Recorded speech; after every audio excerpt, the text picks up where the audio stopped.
अस्सलाम वालेकुम नाज़रीन, इमरान याकूब खान साहब और ज़फ़र हिलाली साहब के साथ मैं हूं Sameena Pasha. Program view point में आपको खुशामदीद कहती हूँ। नाज़रीन, हुकूमत के लिए यकीनी तौर पर सब अच्छा बिल्कुल नहीं है, बल्कि यूँ कहा जाए कि कप्तान के लिए इस वक्त खासा क्राइसिस का टाइम है तो गलत ना होगा।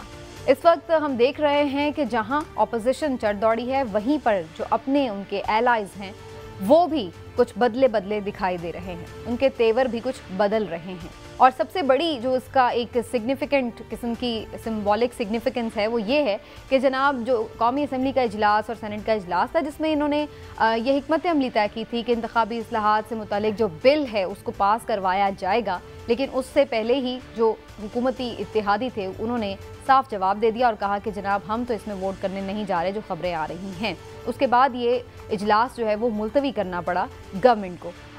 उसके बाद अब देखना ये है कि ये इजलास जो है जब दोबारा कुछ दिनों के बाद होगा तो क्या ये एलाइज हुकूमत के साथ होंगे या नहीं, और अगर वो नहीं होंगे तो फिर तो ये एक इंडिकेशन होगी इस चीज़ की कि हुकूमत शायद अपनी अददी अक्सरियत खो चुकी है। दूसरी जानिब हम ये भी देख रहे हैं कि महंगाई का एक तूफ़ान है जिसको कैश कराने के लिए पीडीएम भी इस वक्त दोबारा से सफ़बंदी कर रही है। तो इस सारी सूरत हाल से कप्तान कैसे नबर्द आज़मा होंगे? वैसे तो वो सबको ये कहते हैं कि घबराना नहीं है, लेकिन क्या वो वक्त आ गया है कि हुकूमत घबराने लगी है? इसके हवाले से खुसूसी तौर पर गुफ्तगू होगी। अभी तक तो ऐसा लग रहा है उनके बयानात से कि वो अपने सेंसेस को बिल्कुल होशो हवास में रखते हुए बज़ाहिर ऐसा लग रहा है कि कॉन्फिडेंट भी हैं और उनके वज़रा भी इसी किस्म की स्टेटमेंट्स दे रहे हैं, लेकिन क्या वाकई अंदर का हाल भी वही है जो बाहर का हाल है? इस पर आज ख़ासतौर पर बात करेंगे, लेकिन सबसे पहले मैं आपको कुछ बातें ज़रूर सुनवाना चाह रही हूँ। एक तो ये जो एलाइज के मामले पर कि इजलास क्यों मुलतवी हुआ, उस पर फवाद चौधरी साहब ने क्या एक्सप्लेनेशन दी है। तो ये फवाद चौधरी साहब का दावा कि एलाइज मुतमईन हैं, लेकिन वो सिर्फ ये चाहते हैं कि अपोजिशन भी इसमें शामिल हो और उनसे बात करने का उन्होंने वक्त लिया है। दूसरी जानिब खालिद मकबूल सिद्दीकी साहब जो कि अहम इत्तेहादी गवर्नमेंट के, उन्होंने एक मौके पर क्या कहा था इस गवर्नमेंट में रहने या ना रहने के हवाले से। तो जनाब ये सारी सूरत हाल है, चलते हैं डिस्कशन की तरफ और जानने की कोशिश करते हैं कि क्या वाकई आने वाले दिन इतने ही मुश्किल हैं गवर्नमेंट के लिए। ना साहब, सब अच्छा नहीं है, हुकूमत के लिए हालात अच्छे नहीं हैं। बिस्मिल्लाहिर्रहमानिर्रहीम। समीना, मैं तो कब से कह रहा हूँ कि हुकूमत के लिए हालात अच्छे नहीं हैं, लेकिन हुकूमत ये हालात बेहतर कर सकती थी अगर सिर्फ और सिर्फ महंगाई पे भी ही काबू पा लिया जाता। महंगाई पे अगर ये काबू पा लेते या आवाम को इस बात का यकीन हो जाता कि चले कम से कम महंगाई पे काबू पाने की कोशिश ही की गई है सीरियसली, तो शायद अवाम इनसे इतने नाला ना होते। आज हर बंदा, आप यकीन करें, परेशान है और कौम डिप्रेशन की तरफ जा रही है महंगाई की वजह से। लोगों के बड़े मसाइल हैं, इसलिए अब इत्तेहादी जो हैं, मेरी बात शायद सियासतदानों को, हमारी सियासी जमातों को बुरी लगे, लेकिन आज हिलाली साहब मुझे यकीन है कि मेरे साथ ज़रूर इस बात पर मुत्तफिक होंगे कि पाकिस्तान की सियासी तारीख अगर आप देखें तो वो क्या है। इत्तेहादी जो हैं वो मुल्की मफाद में या हुकूमत के मफाद में इत्तेहादी नहीं बनते। इत्तेहादी अपने ज़ाती मफाद के लिए इत्तेहादी बनते हैं या फिर किसी इशारे पे इत्तेहादी बनते हैं, और इशारे की सूरत में भी उनका मफाद होता है। उन्हें ये बताया जाता है कि आपको अच्छी वजारतें मिल जाएंगी या आपको होती हैं, और उसके बाद वो फिर इत्तेहादी बनते हैं। और जैसे ही वो देखते हैं कि अब हुकूमत के लिए हालात मुश्किल हो रहे हैं या इशारा देने वाले इशारा देना बंद कर दें या किसी और तरह का इशारा कर दें, येलो लाइट आ जाए, कि देख के गुजर जाए, कुछ भी हो, तो उस तरह के हालात में भी इत्तेहादी जो है ना वो लाल झंडी दिखा देते हैं। इसलिए ये कोई होनी बात नहीं है, ना पाकिस्तान में ये पहली दफ़ा हो रहा है, ना ही मुझे कोई ये सरप्राइज लगता है। लेकिन इन सारी चीज़ों के बावजूद अहम बात ये है कि ये सिर्फ और सिर्फ इत्तेहादियों को कसूरवार ठहराना, ये भी कोई इंसाफ की बात नहीं है। हुकूमत जो है इत्तेहादियों को साथ रखना उसकी जिम्मेदारी होती है, और इत्तेहादियों को अच्छे अंदाज में साथ लेके चलना ये गुर है। मेरा ख्याल है अगर इमरान खान साहब आसिफ अली जरदारी से ये गुर सीख लेते तो शायद उनके लिए ये आसानी हो जाती। देखें, इत्तेहादियों को साथ लेके चलना बहरहाल एक फन तो है। अब यहाँ आप देखेंगे मौजूदा हुकूमत वो MQM इत्तेहादी है, नाराज है, GDA इत्तेहादी है। आज एक प्रोग्राम में नुसरत सहर अब्बासी साहिबा मेरे साथ शरीक थी, उस प्रोग्राम में वो कह रही थी कि मुल्क के लिए बड़े मुश्किल दिन है और हमें किसी मामले में एतमाद पे नहीं लिया जा रहा। इसी तरह से मुस्लिम लीग काफ की बात करें, मेरी चौधरी बरादरान से बात हुई, चौधरी परवेज इलाही साहब से बात होती है, मुनीस इलाही साहब से बात होती है। मुनीस इलाही साहब ने एक्चुअली ये तजवीज़ पीएम को दी थी, रिक्वेस्ट की थी कि आप इत्तेहादियों से मिलें। जब आप ये देखेंगे कामल अली आगा साहब फरमाते हैं कि हमारे तो स्पीकर से राब्ता ही उस वक्त किया जाता है जिस वक्त इजलास बुलाना हो, यानी आप काम के अलावा इजलास बुलाने के अलावा अगर स्पीकर से राब्ता भी नहीं करते। चलिए इस पे हम डिटेल में बात करते हैं कि उनके एतराज़ात कितने जायज़ हैं। और एक इत्तेहादी जो है वो इस वक्त हमारे साथ भी हैं, एमक्यूएम के डिप्टी कन्वीनर कंवर नवीद जमील साहब हमारे साथ मौजूद हैं आज शो पर। कंवर साहब, आपको मैं बहुत ज़्यादा खुशामदीद कहती हूँ, thank you so very much, आपने हमारे लिए वक्त निकाला। लेकिन थोड़ा सा मैं आपसे इजाज़त चाहूँगी, मैं पहले ज़फ़र हिलाली साहब का एक कमेंट ज़रूर लूँगी और उसके बाद मैं आपसे बराह रास्त पूछूँगी कि आखिर क्या तहफ़्फ़ुज़ात हैं आपके इस गवर्नमेंट से और आप लोगों के आगे के फ़ैसले क्या हैं। लेकिन पहले हिलाली साहब, आपके ख्याल से क्या वाकई पाकिस्तान तहरीक इंसाफ को एलाइज को साथ लेकर चलने का गुर नहीं आया, वो सबको साथ लेकर नहीं चल पाए और उन्हें इग्नोर किया है? देखिए, बिल्कुल उनको इग्नोर किया है, बल्कि मैं तो हैरान ये होता हूं कि जो पार्टीज आपके साथ आके आपको गवर्नमेंट का तोहफा देते हैं, प्रेजेंट करते हैं आपको मेजॉरिटी और कहते हैं कि हमें पता है फैसले ज़्यादातर आप करेंगे और आपके कैबिनेट में ज़्यादातर हर चीज़ ज़्यादातर आप लोगों का होगा, तो इनसे बहुत आपको तो you should be very grateful to them, बड़ी शुक्र अदा करना चाहिए इनको कि वो एक सब्सिडरी माइनर रोल लेके आपके साथ चल रहे हैं। नहीं, इधर तो वो कुछ नहीं हुआ। देखिए, मैं पूछना चाहूंगा ये जमील साहब से साथ, आपके ऊपर प्रेशर हो रहे हैं सड़कों पे, आप पे प्रेशर है पार्लियामेंट पे, आपको पीटीआई को प्रेशर है पार्टियों पे, पीटीआई को प्रेशर है एलाइड पार्टियों से, राइट विंग जो है पाकिस्तान का बहुत ही बिगड़ा हुआ है। अभी मैंने एक मुल्ला को देखा था, खुतबा दे रहा था कि इसको निकालो सवाब होगा। क्यों? कि टीएलपी के साथ ये लड़ना चाहते थे और लड़ जाते अगर फौज आके नहीं बचाती। मिडिल क्लास को पूछे, वो कहते हैं टीटीपी के साथ नहीं लड़ना चाहते हैं। कहते हैं कमाल है, अगर ये टीटीपी दहशतगर्द के साथ नहीं लड़ना चाहते हैं तो फिर क्या कर सकते हैं ये। और गरीब जैसे आपको पता है वो तो महंगाई में वो तो जानते हैं या नहीं जानते हैं, वो कहते हैं ये गवर्नमेंट का कसूर है। इकोनॉमी की हालत ब्लीडिंग, आईएमएफ टॉक्स में कोई प्रोग्रेस नहीं होता है, इस्टेब्लिशमेंट के साथ अनबन जिन्होंने अच्छा रवैया रखा था, जुडिशरी आपके साथ ना खुश है, ब्यूरोक्रेसी तो कहती है हम काम ही नहीं करना चाहते हैं, वैसे आपने कोई रिकवरी नहीं किया। मैं नहीं करता ये सब आपका कसूर है, मगर काफी सारी चीजें मैं आपको आके बताना था। क्यों नहीं पैसे वापस आए, क्यों नहीं जेल में गए। बिल्कुल सही। हिलाल साहब, बड़ी जबरदस्त आपने बातें की है। सही, मैं भी इनसे यही सवाल आपका उनकी तरफ लेके जाती हूँ। कंवर नवीद जमील साहब, सबसे पहले तो यही फरमा दीजिए कि आप लोगों के क्या शिकवे शिकायत, क्या तहफ़्फ़ुज़ात हैं? यही जो सारे हिलाली साहब ने बताए हैं कि जी सही से गवर्नेंस नहीं कर पाए, या फिर आपको ज़्यादा प्रॉब्लम ये है कि किसी भी मामले में आप लोगों के साथ जो वादे किए गए वो पूरे नहीं हुए, तहफ़्फ़ुज़ात हैं आपको इनके साथ चलने में और ऑन बोर्ड नहीं लिया गया, ये वाले मामलात आपके लिए हैं या ओवरऑल गवर्नेंस पे आपके इश्यूज़ हैं? देखें, इस वक्त जो अभी हमारा जो इख्तलाफ राय है वो बुनियादी तौर पर इस वोटिंग मशीन पर है। अच्छा। क्योंकि हम ये समझते हैं कि ये वोटिंग मशीन जमहूरियत के तसलसल के लिए और अवामी नुमाइंदगी के लिए फ़ायदेमंद नहीं बल्कि नुकसानदेह है, और इसीलिए हमारा इसमें मौक़िफ़ यही है कि ये गवर्नमेंट का या किसी इत्तेहाद का मसला नहीं है, ये तमाम वोटर्स का, तमाम सियासी जमातों का मसला है। तो खालिद मकबूल भाई ने जो वज़ीर आज़म साहब से मीटिंग हुई, मुलाकात हुई, उसमें ये तजवीज़ दी कि आप इसमें अपोजिशन को भी एतमाद मिले, और हम ये समझते हैं कि जब तमाम अपोजिशन की तमाम जमातें और गवर्नमेंट की तमाम जमातें जो पार्लियामेंट में मौजूद हैं, अगर वो तमाम इस वोटिंग मशीन पर इत्तफाक उनमें सब में हो जाता है तो यकीनन ये एक बेहतर मशीन होगी। और यही क्योंकि अभी हमें बहुत सारे खदशात हैं, क्योंकि गुज़िश्ता जो इलेक्शन हुआ है वो ना हमारे दिमाग से ना किसी और के दिमाग से वो सब महू हुआ है। तो ये तमाम लोग समझते हैं, तो हम ये समझते हैं कि ये जो वोटिंग, तो अभी तो मसला इस वोटिंग मशीन पर है और हमने इसके लिए उनको ये लेकिन कहा आप है लोगों की पार्टी कि की इसके अपनी लिए राय इस आप पर क्या है? अपोजिशन को आपको तहफ्फुज़ात इस बात पर हैं कि अपोजिशन को ऑन बोर्ड लेना चाहिए क्योंकि कंसेंसस से ये लेजिस्लेशन होनी चाहिए?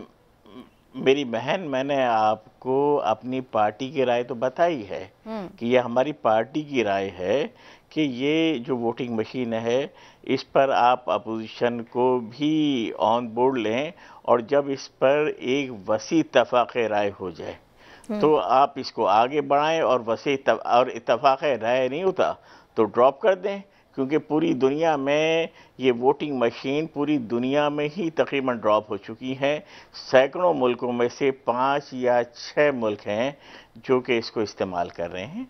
तो ये कि इसके ऊपर एक अच्छा, मसला सिर्फ ये लेजिस्लेशन के हवाले से रहा है या ओवरऑल और भी आपकी तहफ्फुज़ात रहे हैं क्या? क्योंकि पहले भी आप लोगों ने 1-2 दफ़ा ये बातें की हैं। देखिए, जब हम देखें हम चूंकि एक अलहदा सियासी जमात हैं और पीटीआई एक अलहदा सियासी जमात है, हमने जब इत्तेहाद में उनके साथ शामिल हुए थे तो हमने उनसे एक MOU साइन किया था जिसमें कोई भी पार्टी के इश्यूज़ नहीं बल्कि आवाम के इश्यूज़ थे, और चूँकि उसके ऊपर हमारी शिकवे शिकायतें चलते रहते हैं, लेकिन वो 3 साल गुजर गए हैं, मज़ीद 2 साल भी गुजर जाएंगे, लेकिन हम इस वक्त जो इशू है वो इस वोटिंग मशीन का है जिसके ऊपर MQM का एक वाज़ा मसला। कंवर साहब, ये फरमाइएगा कि आपने MOU जो साइन किया था, आपके बकौल वो अवाम के मफाद में किया था और अवामी इश्यूज़ पे आप हमेशा सियासत करते हैं, तो इस वक्त अवाम का सबसे बड़ा मसला महंगाई है।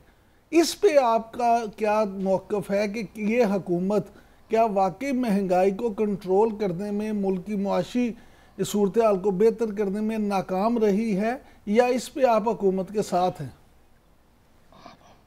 देखें, अभी थोड़ी देर पहले आप ही ये बात फरमा रहे थे कि हमारा एक छोटा सा वो है, रोल है, लेकिन हम अपने रोल में रहते हुए वज़ीर आज़म साहब से यही कहते हैं कि सियासत, जो भी सियासत है वो आवाम के लिए की जाती है, आवाम को रिलीफ दिलाने के लिए, और इस वक्त आवाम बड़ी बुरी हालत में है।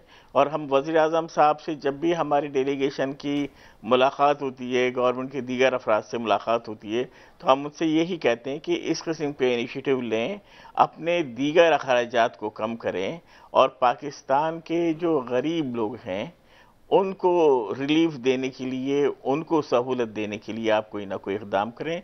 लेकिन ये कि अभी तक इसमें कोई पेशरफ्त नहीं हो सकी है, लेकिन बहरहाल हमारा मुतालबा यही है। ठीक है, लेकिन कमर नवीद जमील साहब, बुरा ना मानिएगा, लेकिन अक्सर लोग ये कहते हैं कि इत्तेहादी उसी वक्त इस तरह की बातें करते हैं कि जब उनको इशारा मिल जाता है कि भाई अब इस हुकूमत को वीक करना है या इसका वक्त पूरा हो गया, तो तब हुकूमत में जो इत्तेहादी होते हैं उन्हें फिर बड़े एतराज़ात नज़र आने लगते हैं गवर्नमेंट में। तो ये इस दफ़ा फिर ये बातें हो रही हैं, इस पर आप क्या कहेंगे कि मुश्किल वक्त में छोड़ देना चाहिए ऐसे मौके पे आपको?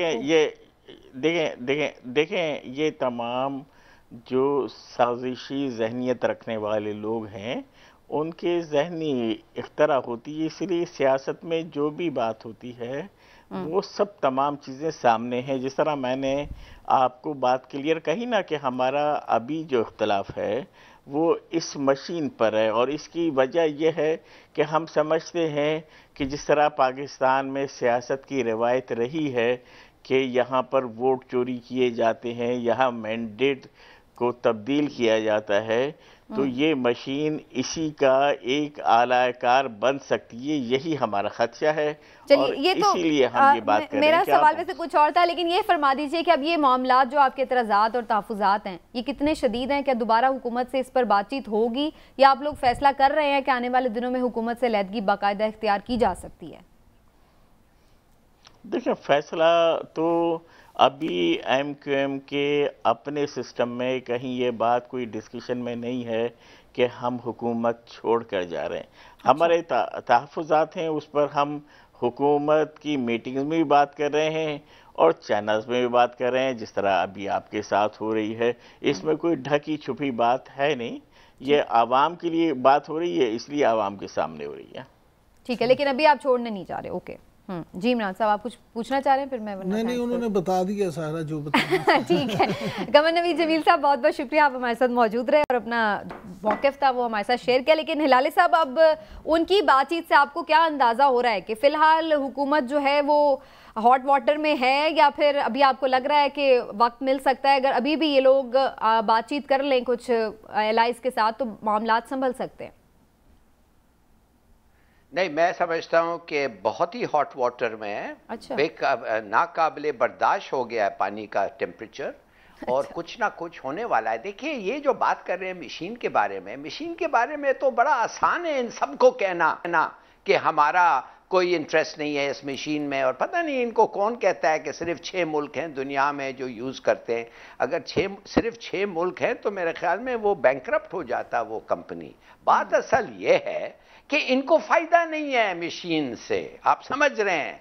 MQM भाई, हम कराची वाले, क्या हमें नहीं पता इनके क्या ओरिजिन्स हैं, वोट कैसे मिलते हैं, NICs कैसे इकट्ठे होते थे, ये सब ये भूल गए इसलिए कि वो अल्ताफ भाग गया है? Not at all. मैं कहता हूं ये सबके फायदा है। ये 15, मैं आपको बार बार कहता हूं, 15-20 हजार वोट्स हैं जो चोरी करके एस्टैब्लिश पार्टीज अपने आप तकसीम करते हैं।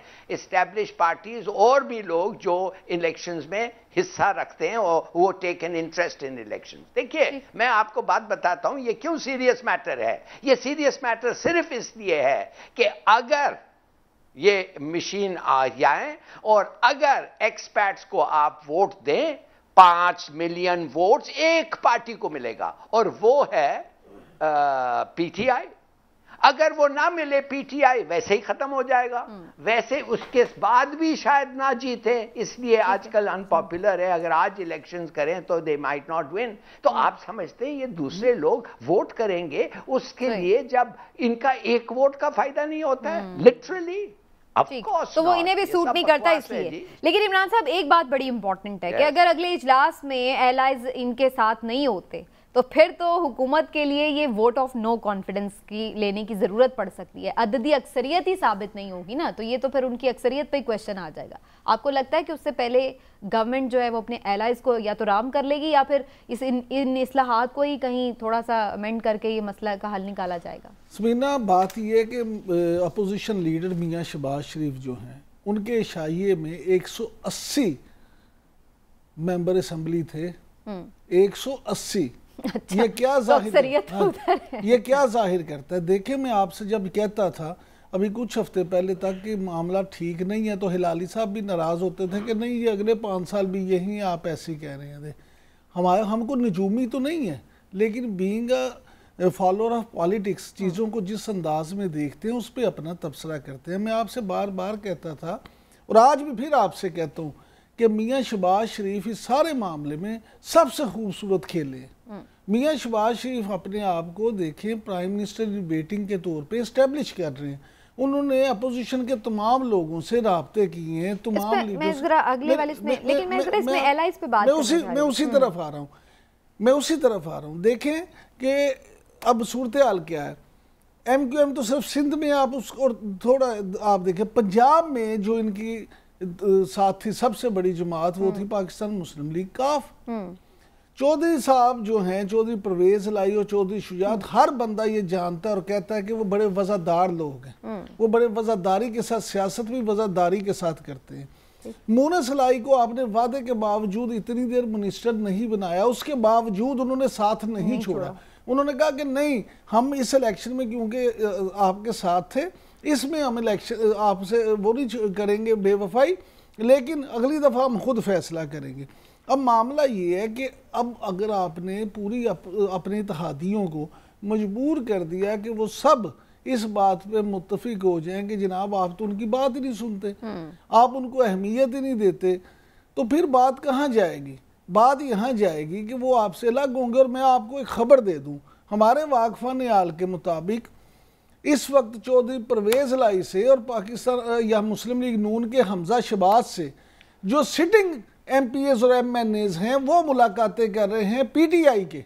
ठीक, PTI के कुछ लोग ऐसे हैं, मेंबर कौमी असम्बली और मेंबर सूबाई असम्बली, जो अगले इलेक्शन में इनके टिकट पे इलेक्शन नहीं लड़ना चाहते। वो चाहते हैं कि हम मुस्लिम लीग नून के टिकट पे या मुस्लिम लीग काफ के टिकट पे इलेक्शन लड़ें। जब सूरत हाल इतनी खराब हो जाए तो फिर कहीं ना कहीं आपके लिए कोई मसाइल होते हैं। और अपने अंदर भी एक ग्रुप खड़ा हुआ है जहांगीर तरीन का, जो किसी भी वक्त आप जहांगीर तरीन से ज्यादा अब जो अहम मामला है वो फैक्टर बन चुका है परवेज खटक का।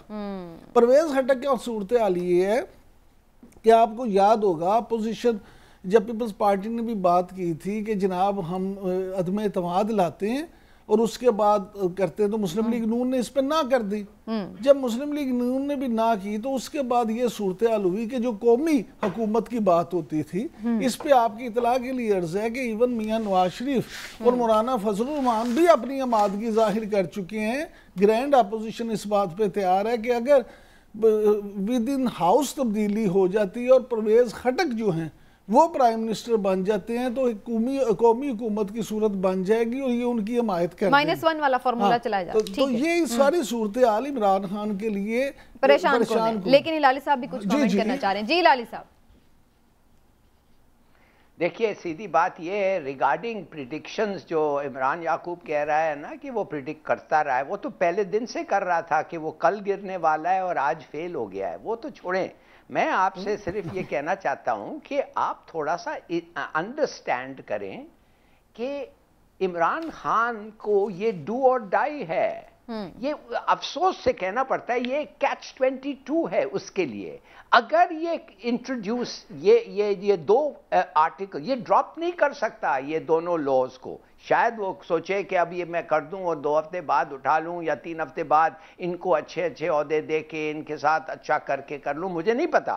शायद वो ऐसा सोच रहा है, मगर एक चीज मैं आपको बताता हूं, he has to get these 2 legislations through. ये तो जरूरी है, ठीक। अगर नहीं तो वैसे गया। मैं कह रहा हूं 5 million votes, please understand.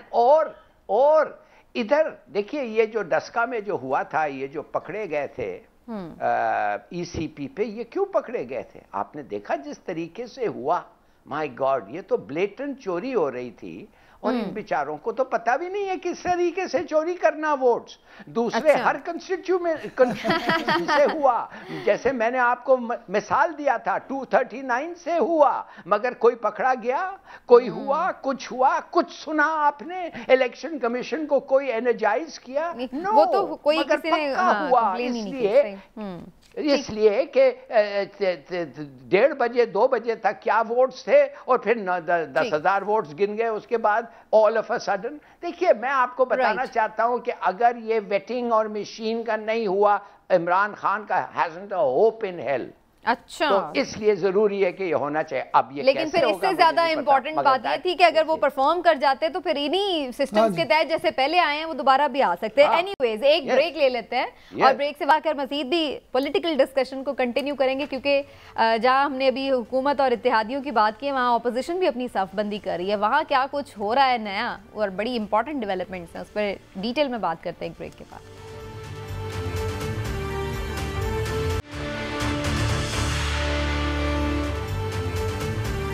Welcome back. जहां हुकूमत मुश्किल में है वहां ऑपोजिशन भी अपनी अगली हिकमत अमली को आगे बढ़ा रही है। अगरचे इस हवाले से बिलावल भुट्टो साहब ने तो ये कह दिया है कि उन्होंने हुकूमत को नाकाम कर दिया। जो गुज़श्ता इजलास में हुकूमत को बिल्स पर शिकस्त हुई है वोटिंग में, तो उससे उन्होंने ये कहा है कि जी हमने पार्लियामेंट में हुकूमत को नाकाम कर दिया। क्या उन्होंने क्या, सुन लीजिए।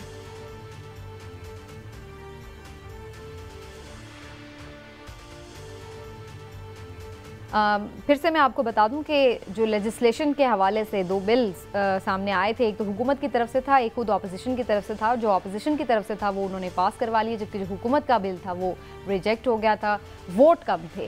तो इस हवाले से जाहिर है कि हुकूमत को, ऑपोजिशन को बड़ा हौसला मिला, जबकि हुकूमत को एक झटका मिला। काफ़ी बिलावल भुट्टो इस बात पर मुतमईन नज़र आए और उन्होंने शहबाज शरीफ साहब का शुक्रिया भी अदा किया और उन्होंने कहा कि वो तो हमेशा से इस बात के ही दाई हैं कि पार्लियामेंट में रहकर हुकूमत को टफ टाइम दिया जाए, और उन्होंने इसे हुकूमत की नाकामी ताबीर किया।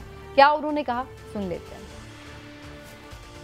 हुकूमत आजकल हर दिन शिकस्त का सामना कर रहा है। हुकूमत ने अपना ही बुलाया हुआ जॉइंट सेशन रात के अंधेरों में कैंसिल करवा के वजीर आजम साहब भागने पे मजबूर हो गया। पार्लियामान में जितने भी सियासी जमातें हैं वो मुत्तहिद थे और हमने जो नैब ऑर्डिनेंस का साजिश है, जो EVMs और इलेक्शन कमीशन को अंडरमाइन करने का साजिश है, अब तक उसको नाकाम करवाया है।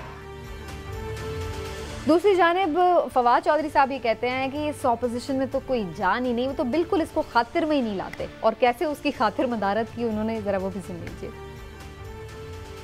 ये सारी जो अपोजिशन है थके हुए पहलवानों पे मुश्तमिल है। ये एक दूसरे का सहारा लेके खड़े होने की कोशिश कर रहे हैं। इनको कोई ताकत की गोलियां चाहिए, वो मुयस्सर नहीं है। इसलिए आप देखते हैं खड़े होते हैं, गिर जाते हैं, फिर कोई खड़ा होता है, फिर कोई गिर जाता है। लिहाजा ये एक दूसरे के कंधे के ऊपर हाथ रख के चलने की कोशिश कर रहे हैं। लेकिन आप देखेंगे कि इस तरह से जब पाँव अपने ना हो, जब टांगें अपनी ना हो, जब ताकत अपनी ना हो, तो कौन कहां तक चल सकता। तो वाकई की ऑपोजिशन इतनी ही नाला है और इतनी ही बल्कि नातवा है। जानते हैं हिलाल साहब आपका क्या पॉइंट ऑफ व्यू है, क्या ऑपोजिशन, हुकूमत की मुश्किलात अपनी जगह, लेकिन ऑपोजिशन में दमखम है, और अब ये दोबारा जब यूनाइट होने की कोशिश कर रहे हैं तो ये कोशिशें कितनी कामयाब हो सकती हैं? देखिए, जब आप और मैंने सुना था प्राइम मिनिस्टर साहब को कहते हुए कि मैं चोरों के साथ हाथ नहीं मिलाता, तो इसका मतलब क्या था? इसका मतलब ये था कि किसी से भी वो हाथ नहीं मिला सकता है। इसलिए जब एक क्लेप्टोक्रेसी में हम रहते हैं जिधर चोर जो हैं प्रीडोमिनेट करते हैं, तो वो किसी से भी हाथ नहीं मिलाते हैं। तो अगर पार्लियामेंट में सब चोर हैं और वो ऑपोजिशन के सब चोर हैं और उनसे वो हाथ नहीं मिलाना चाहते हैं, तो आप खुद सोचिए कि अगर भी इलेक्शन हुआ और ये पार्टीज बॉयकॉट करें इलेक्शन को, तो समीना ये होगा कि जीत तो आप जाएंगे इलेक्शन, मगर फिर आपको अफगान तालिबान के तरह जाना होगा मुल्क से मुल्क, पूछें कि हमें रिकग्नाइज करो। इसलिए आपको पार्लियामेंट्री डेमोक्रेसी पे, और ख़ास तौर जिधर एक लॉयल ऑपोजिशन का कॉन्सेप्ट होता है, उधर कोई आपको रिकग्नाइज ही नहीं करेगा कि विदाउट ऑपोजिशन जीतना मुनासिब नहीं है।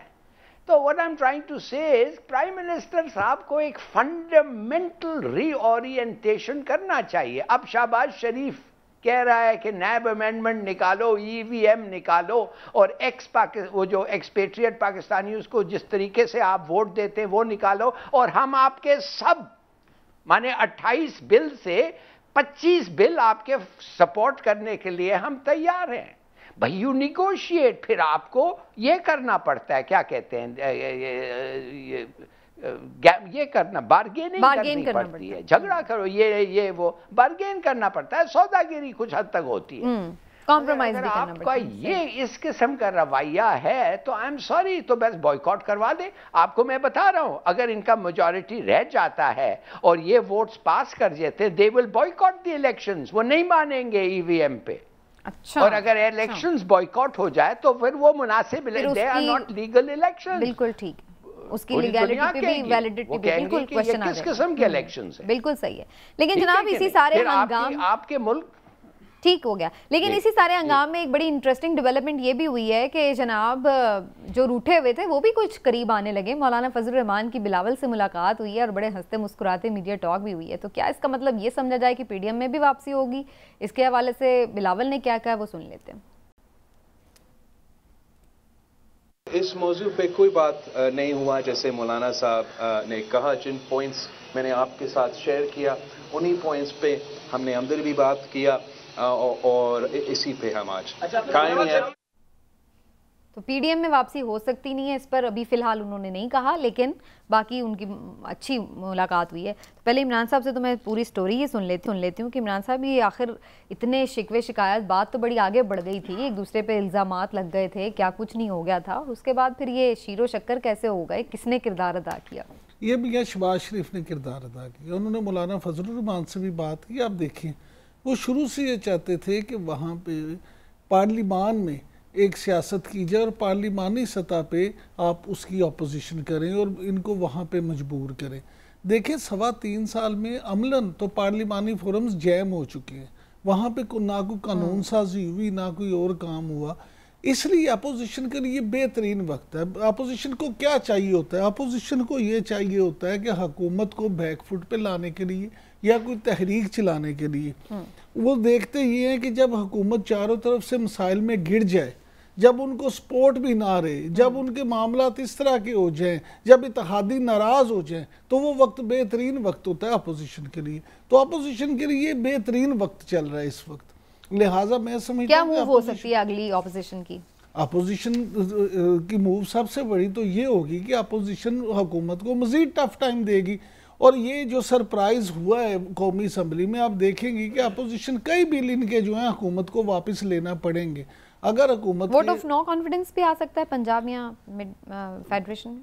देखें, वोट ऑफ नो कॉन्फिडेंस की जो बात है बिल्कुल आ सकता है। और फिर मैं आपको कहूँगा, जो अभी मैं आपसे पहले बात कर रहा था, कि अगर कोई कौमी हुकूमत टाइप को चीज़ बनने की बात होती है या -1 वाला मामला होता है, तो उस सूरत में भी ये सारी इमरान साहब, क्या अब ऑपोजिशन सारी एक पेज पर है? क्योंकि इससे पहले तो हम और आप सब मिलकर जब पीडीएम की तहरीक चल रही थी तो ये डिस्कस कर रहे थे कि हर कोई अपने अपने बेनिफिट्स के पीछे चल रहा है, लेकिन जुड़े हुए हैं, लेकिन हर कोई अपनी अपनी अच्छी डील के लिए समीना, ये सारी चीजें एक पेज पर हैं। ये सारी चीजें वक्त साबित करेगा। देखिए, अपोजिशन भी जिस तरह मैं आपसे कह रहा ना, तो इत्तेहादी जो हैं वो अपने फायदे के लिए इकट्ठे होते हैं, उसी तरह अपोजिशन भी होती है। और पहले मरहले में हो सकता है कि दोबारा से सेनेट के चेयरमैन जो हैं उनके खिलाफ अदम एतमाद ले हैं और अपनी अपनी बढ़ती वहां पे शो करें। ठीक है, हिलाल साहब शायद कुछ कमेंट करना चाह रहे हैं आप। हिलाल साहब कर लीजिए कमेंट, फिर मैं उस ब्रेक की तरफ जाऊंगी। देखिए, इस वक्त समीना एक बहुत बड़ा डेडलॉक है पाकिस्तान में। इस वक्त एज वी स्पीक हमारी इकोनॉमी जो है ब्लीड कर रही है, स्टॉक एक्सचेंज गिर रहा है, रुपया 176 या कोई कह रहा था 178 हो गया है। मैं सिर्फ आपको यह कहना चाहता हूं कि IMF से पैगाम आ रहा है कि कोई प्रोग्रेस नहीं हो रहा है। आप समझते हैं ये जो रुपया सडनली ये गिरा है, ये क्यों गिरा है? ये इसलिए गिरा है कि उधर कोई प्रोग्रेस नहीं हो रहा है। और मुझे अफसोस से कहना पड़ता है कि मैं हैरान हूं कि अमेरिका बहादुर जो है और उनका जो बाइडेन है, वो अभी तक इस बात को कुछ नहीं किया है। माने कि ये अब तक खत्म हो जाना चाहिए था भाई। ये जो नई बात की, ना फोन की, ये तो कुछ नहीं है, मगर इंसिस्ट कर रहे हैं वो। इसका मतलब ये है कि दाल में कुछ काला है। इसका मतलब ये है कि वो इतना चाहते हैं हिंदुस्तान को प्लीज करने, या इतना उसको खराब लगता है इमरान खान, बुरा लगता है इमरान खान, कि वो बात करने के लिए तैयार ही नहीं है। ठीक है, तो इस लिहाज में आप मुझे बताएं, ये बड़ा सीरियस सिचुएशन डेवलप हो रहा है। बिल्कुल ठीक है, चलें जी, एक ब्रेक लेते हैं नाज़रीन। ब्रेक से वापस आते हैं, बात करेंगे उस सीरियस सिचुएशन की जो कल डेवलप हुई थी और जिसमें कौम को जाहिर है कि दुख तो हुआ कि पाकिस्तान सेमीफाइनल हार गया, लेकिन इस ओवरऑल टूर्नामेंट से पाकिस्तान ने क्या खोया, क्या पाया, एक छोटा सा जायजा लेंगे ब्रेक के बाद।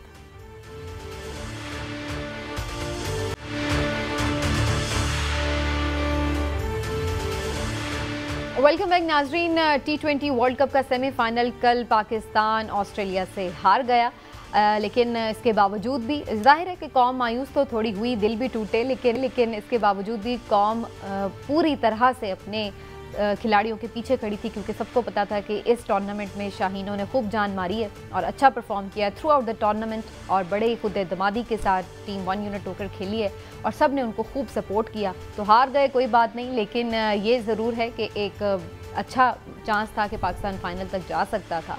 बहरहाल इस मैच में जो कुछ हुआ उस पर भी कमेंट करेंगे, लेकिन ओवरऑल जो पाकिस्तान की परफॉर्मेंस रही है इस T20 वर्ल्ड कप में, उसके हवाले से भी गुफ्तगू करेंगे। पहले कमेंट लेते हैं साहब, क्या हो गया, ये नज़र तो नहीं लग गई हमारी टीम को, इतना अच्छा जा रहे थे। देखिए समीना, क्रिकेट जो है खेल कोई भी हो, उसमें किसी एक ने जीतना और किसी एक ने हारना होता है, लेकिन मजमूई तौर पे इस वर्ल्ड कप में पाकिस्तान की जो परफॉर्मेंस रही है, और देखिए वर्ल्ड कप शुरू होने से पहले तो पाकिस्तानी टीम को लेके बड़े सवालात थे, फिर इसकी सिलेक्शन पे बड़े सवालात थे, बहुत सारी चीज़ें थी, लेकिन इस टीम ने साबित किया कि जब हौसले जवान हो, आपस में इत्तेफाक हो, इत्तेहाद हो, तो फिर बड़े से बड़े दुश्मन को भी आप ना सिर्फ टक्कर ले सकते हैं बल्कि उनको हरा भी सकते हैं। तो ये पाकिस्तानी टीम की एक कामयाबी है। मुझे ऐसा महसूस होता है ज़ाती तौर पे कि ये टीम मुस्तकबिल में इंशाल्लाह इससे कहीं अच्छा जो है खेल पेश करेगी। मिर्ज़ा इकबाल बेग साहब भी हमारे साथ मौजूद हैं, स्पोर्ट्स जर्नलिस्ट हैं और उनके क्रिकेट के तबसरे तज्ज़िया आप लोग सुनते रहते हैं। मिर्ज़ा साहब बहुत शुक्रिया आपके वक्त का, और आपसे भी मैं जानना चाहूँगी थ्रू आउट द टूर्नामेंट जो परफॉर्मेंस उस पर तो बात होगी, लेकिन कल के मैच में आपको क्या लगता है कहाँ गलती हुई हमसे, या वैसे ही हम लोग ज़रा हार्ड लक का शिकार हो गए? बहुत बहुत शुक्रिया समीना। दरअसल क्रिकेट में ये कहा जाता है कि जब भी कोई टीम पीक पर जाती है तो उसके बाद कोई ना कोई एक ऐसा बुरा मैच जरूर आता है जो उस टीम की कारकर्दगी पर किए धरे पर पानी फेर देता है। पाकिस्तान ने 5 मैचेस ऑन द ट्रॉट जीते और लोग यही कह रहे थे, लॉ ऑफ एवरेजेस यही कहता है कि कहीं पाकिस्तानी टीम जो है क्रम्बल न कर जाए। क्रम्बल तो नहीं किया, लेकिन बाहर जिस तरीके से पाकिस्तान हारा, पाकिस्तान को जीतना चाहिए था। हसन अली से कैच ड्रॉप हुआ और 3 छक्के लग गए उसको, शाहीन शाह अफरीदी को। उसके बाद पाकिस्तान हार गया, लेकिन हार जीत तो खेल का हिस्सा है। पाकिस्तान बिल्कुल फतह के नजदीक आकर हार गया। तो मैं समझता हूँ कि ये पाकिस्तान के लिए बड़ी मायूस कुन बात है कि पाकिस्तानी क्रिकेट टीम, और ये वही तारीख दोहराई गई समीना जब 2010 में सेंट लूसिया में सईद अजमल को माइकल हसी ने छक्के मारे थे, 19 रन स्कोर किए थे। जी हाँ, और पाकिस्तान जीतते जीतते जो था वो हार गया था। और यहाँ तारीख दोहराई मैथ्यू वेड ने, जो 16 बरस की उम्र में कैंसर का शिकार हो गए थे। उनकी कीमोथेरेपी हुई और वो फिट होकर अब 30 साल के वो क्रिकेट की दुनिया में आए, और कल उन्होंने वही काम शाहीन अफरीदी के साथ किया जो माइकल हसी ने सईद अजमल के साथ किया। लेकिन बहरहाल पाकिस्तान को हैट्स ऑफ टू देम के 5 मैचेस ऑन द ट्रॉट जीता, अच्छी परफॉर्मेंस दी, भारत को 10 विकेटों से हराया। तो मैं समझता हूँ। चलिए मिर्ज़ा साहब आप साथ रहिएगा, मैं हिलाली साहब का भी एक कमेंट लूँ फिर दोबारा आपकी तरफ आती हूँ। हिलाली साहब, आपका तो नहीं दिल टूटा, आप तो बड़ा रेगुलरली इसको सारा ऑब्जर्व कर रहे थे, लेकिन ओवरऑल वैसे आपकी क्या एनालिसिस है पाकिस्तान की परफॉर्मेंस पर? क्या पाकिस्तान ने पॉजिटिव इसमें इस टूर्नामेंट से पाकिस्तान को मिला है? देखिए, ये मैं समझता हूँ कि पूरा टीम ने ज़बरदस्त खेला, और मैं इतना खुश हूँ कि हार में भी उनका रिएक्शन बड़ा मैच्योर और बैलेंस था। और मैं और भी खुश हूँ कि उन्होंने, और ख़ास तौर सईद शोएब मलिक ने जिस तरीके से उस बेचारे हसन अली को जाके उसको तसल्ली दिया, मैं समझता हूँ that's the sign of maturity. ज़बरदस्त। मगर मैं इनको, जो हमारे साथ हैं, मैं इनको 2 सवाल जल्दी से पूछना चाहता हूँ। मैं ये पूछना चाहता हूँ कि मुझे अभी एक ट्वीट आया है जिसमें एक बहुत जिम्मेदार आदमी ने मुझे कहा है कि हसन अली ने खुद पूछा था कप्तान से या एडमिनिस्ट्रेशन से कि उसको ना खिलाएं, इसलिए कि उन्होंने कहा कि मेरा फॉर्म नहीं है। मुझे नहीं पता ये सच है कि नहीं, आप बता सकते हैं? जी मिर्ज़ा साहब, इसमें हिलाली साहब कोई सदाकत नहीं है। कप्तान का पूरा सपोर्ट था। बीच में जब मैचेस हो रहे थे लोगों ने कहा Hasan Ali out of form है, इसकी जगह शुमाली वजीरिस्तान के fast bowler Mohammad Wasim junior को खिलाया जाए। लेकिन कप्तान बाबर आजम की और टीम मैनेजमेंट की ओपिनियन थी कि हसन अली सीजन कैंपेनर है। आपको याद होगा 2017 में, अब से 4 साल कब वो चैंपियंस ट्रॉफी के फाइनल में कितनी अच्छी कारकर्दगी रही थी, तो वो एक सीजन कैंपेनर को खिलाना चाहते थे। ऐसी कोई बात नहीं थी, और हसन अली खुद भी खेलना चाहता था, क्योंकि आपको पता है 3.5 लाख रुपए मिलते हैं T20 खेलने के। अपने मुल्क को पैसे छोड़े, आप अपने मुल्क को रिप्रेजेंट करना कितना बड़ा ऑनर होता है। और देखिए ना मोहम्मद रिजवान ने कितनी क्रिटिकल कंडीशन में भी अपनी मुल्क के लिए खेला। वैसे भी एक विनिंग कॉम्बिनेशन बना हुआ था, तो उसमें उसको डिस्टर्ब नहीं करना चाहते थे। और जिस तरह से मोहम्मद रिजवान देखें 2 दिन आईसीयू में रहे, और उसके बाद वो आए और उन्होंने कहा चाहे मेरी जान चली जाए मैं मुल्क के लिए मैच जरूर खेलूंगा। बिल्कुल, हैट्स ऑफ टू हिम। लेकिन थोड़ी सी पॉजिटिव बात जरूर मैं जानना चाहूंगी आप दोनों से। मिर्ज़ा साहब, आपके ख्याल से पाकिस्तान की बेस्ट चीज इस टूर्नामेंट में आपको नजर आई, फाइंडिंग इस टूर्नामेंट की, वो क्या है आपके ख्याल से? एक तो पाकिस्तानी टीम जेल होकर खेली, यूनिटी जो थी बहुत जबरदस्त थी, मुत्तहिद होकर खेले। और लगता ये है कि बाबर आजम को वो जो प्रेशर था, जब मिसबा और वकार हेड कोच और बॉलिंग कोच थे, वो प्रेशर खत्म हो गया। पहले लोग कहते थे कि बाबर आजम की कप्तानी का रिमोट कंट्रोल मिसबाउल हक के पास, लेकिन इस टूर्नामेंट में ऐसा लग रहा था कि बिल्कुल आजाद हो गया, जो आजाद परिंदे की तरह, और उसने कप्तानी खुल से की और उसने बड़ी अच्छी कप्तानी की। अच्छा, और आपको क्या लगता है कौन सा ऐसा प्लेयर है जो हमें मिला है इस टूर्नामेंट से, जो हम कहें कि ये आगे चल के हमारा एसेट साबित होगा? देखिए, कई प्लेयर्स जो तो काफी अरसे से खेल रहे हैं, लेकिन शाहीन शाह अफरीदी ने समीना जिस अंदाज से अपनी परफॉर्मेंस दी, अपने आप को ग्रूम किया, लग यही रहा है कि उसने मोहम्मद आमिर को भुला दिया, लोग भूल गए, और शाहीन शाह अफरीदी को लोग याद रखेंगे। उसकी परफॉर्मेंस बड़ी जबरदस्त रही, और इन स्विंगर को जो कर रहा है, जो वसीम अकरम किया करता था एक जमाने में, तो वो शाहीन शाह बड़े प्लेयर बनने के साइंस हैं। अच्छा मिर्जा साहब, बिल्कुल वक्त हमारा खत्म हो रहा है, आखिर में एक शॉर्ट सा आंसर, फाइनल किसका? फाइनल मुझे लग रहा है कि न्यूजीलैंड के खिलाफ ऑस्ट्रेलिया जीत जाएगा, क्योंकि ऑस्ट्रेलिया कल का मैच जीतकर उसका मोरल हाई है और बड़ी जबरदस्त मेंटली स्ट्रॉन्ग टीम है, तो ऑस्ट्रेलिया के चांसेस ज्यादा है। ठीक है, thank you so much Mirza Iqbal Baig साहब, आपने क्या, वक्त हमारा खत्म हो गया। नाजरीन, बेटर लक नेक्स्ट टाइम हम कहेंगे पाकिस्तानी टीम को, और सारी कौम आपके पीछे खड़ी, इसी तरह मेहनत करते रहिए, आपने हमें बहुत खुशियाँ दी, थैंक्स फॉर दैट। और नाजरीन, आज के प्रोग्राम से इतना ही, इंशाल्लाह फिर आपसे कल मुलाकात होगी। अल्लाह हाफ़िज़।